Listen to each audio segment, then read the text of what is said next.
Okay, Mike, with the season winding down, there's certainly lots of question marks going around this team. There's some positives been this season, but there's certainly some major question marks, and I think the first one has to be the manager.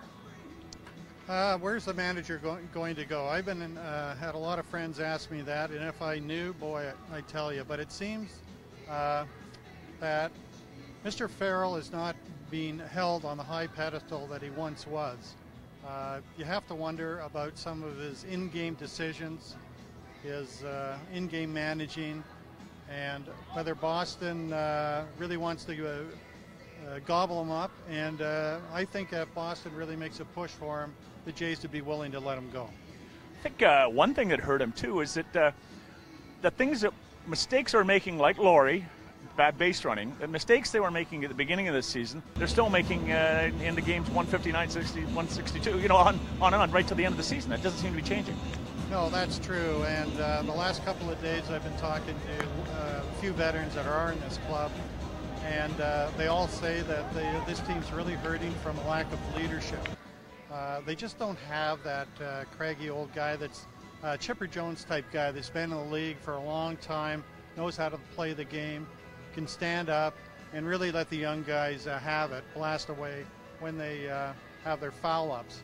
It's been lacking all year, and the situation just got worse when so many of the so-called vets went down to injuries and were gone, and they had to come up with so many young guys that weren't ready to play on a major league level just through their ability, and emotionally they weren't ready to be up here. I think a lot of people were surprised when Omar Vizquel came out and sounded off. He's not the leadership guy you're talking about, that craggy old guy, and he's probably not the type of guy to be leader, but when he spoke, a lot of people listened.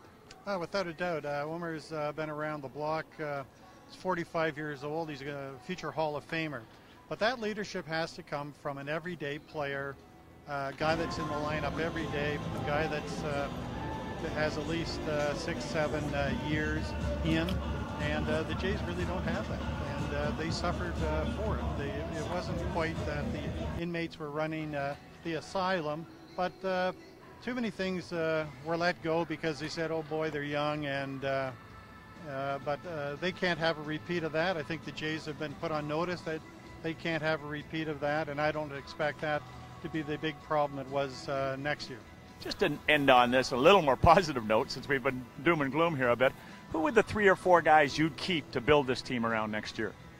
Well, they're going to keep, I mean, how many guys would you say have had career years? Well, Edwin Encarnacion, for one, obviously. Batista got hurt. There's going to be a new second baseman. Kelly Johnson's free agent, and I'd be stunned if he was back. They probably are going to look at bringing in somebody, designated hitter, somebody that can hit for a high average. You know, Mike, there's so much we could go for hours on this because it got worse and worse in terms of stories or whatever way how we start when the guys are better and better for the media, but it didn't turn out that well as the season came to a close. For TorontoSun.com, this is Mike Rutsey. I'm Dave Langford.